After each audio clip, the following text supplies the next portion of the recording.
ಕಾಂಗ್ರೆಸ್ ಸರ್ಕಾರ ಏನಾಯ್ತು, ಇದು ನಾವು ಅಧಿಕಾರಕ್ಕೆ ಬಂದಿದ ತಕ್ಷಣ ಒಂದೇ ವರ್ಷದಲ್ಲಿ ನಾವು ಪ್ರತಿ ವರ್ಷ 1 ಲಕ್ಷ ವೇಕೆನ್ಸಿ ಫಿಲ್ ಮಾಡ್ತೀವಿ ಅಂತ ಹೇಳಿದ್ರು. ಬಟ್ ಅವ್ರು ಏನ್ ಮಾಡ್ತಾರ ಅಂತಂದ್ರೆ ಬರೀ ಫ್ರೀ ಬೀಸ್ ಕೊಟ್ಕೊಂಡು ಗ್ಯಾರಂಟಿಗಳು ಕೊಟ್ಕೊಂಡು ರಾಜಕೀಯ ಮಾಡ್ಕೊಂಡು ಇವತ್ತೇ ಒಂದು ಯುವ ಜನತೆಯ ಒಂದು ಬಾಳಲ್ಲಿ ಒಂದು ಆಟ ಆಡ್ತವ್ರೆ. ಇದೇ ಕಾರಣಕ್ಕೋಸ್ಕರ ನಾವು ನಮ್ದು ಅಕ್ಷ ಸಂಘಟನೆ ನಮ್ಮ ಕಂಕನೂರ್ ಅವ್ರ ನೇತೃತ್ವದಲ್ಲಿ ನಾವು ದೊಡ್ಡ ಮಟ್ಟದಲ್ಲಿ ಹೋರಾಟ ಮಾಡ್ತಾ ಇದ್ವಿ.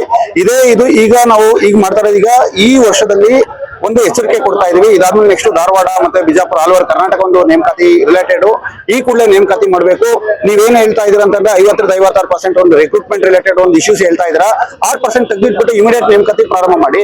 ಏನ್ ನೀವು ಡಿಲೇ ಮಾಡ್ತಾ ಇದೀರಾ? ಸೊ ನಾವಂತೂ ಯಾವುದೇ ಕಾರಣಕ್ಕೂ ಬಿಡೋ ಮಾತೇ ಇಲ್ಲ.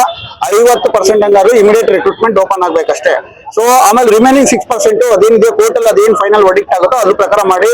ಈಗ ಆಲ್ರೆಡಿ ಯುವ ಜನತೆ ಅಂತೂ ಆಲ್ರೆಡಿ ಎಲ್ಲ ಬೀದಿಗಿಳಿದಿದ್ದಾರೆ, ಆಕ್ರೋಶಗೊಂಡಿದ್ದಾರೆ. ನಾವಂತೂ ಯಾವುದೇ ಕಾರಣಕ್ಕೂ ಸುಮ್ಮನೆ ಬಿಡೋ ಮಾತೇ ಇಲ್ಲ. ದೊಡ್ಡ ಮಟ್ಟದಲ್ಲಿ ಒಂದು ಶಾಂತಿಯುತವಾಗಿ ನಾವೊಂದು ಹೋರಾಟ ಮಾಡ್ತೀವಿ. ಎಲ್ಲರಿಗೂ ಒಂದು ಎಚ್ಚರಿಕೆ ಕೊಡ್ತಾ ಇದೀವಿ. ಆಲ್ರೆಡಿ ಎಚ್ಚರಿಕೆ ಕೊಟ್ಟಿದೀವಿ. ಸೊ ನಾವು ಈಗಲೂ ಹೇಳ್ತೀವಿ, ಕಳಕಳಿ ಒಂದು ವಿನಂತಿ ಏನಂತಂದ್ರೆ ಮಾನ್ಯ ಸಿದ್ದರಾಮಯ್ಯ ಅವರಲ್ಲಿ ಯುವ ಜನ ಅವ್ರನ್ನ ನೀವು ಕಡೆಗಣಿಸ್ಬಿಡಿ.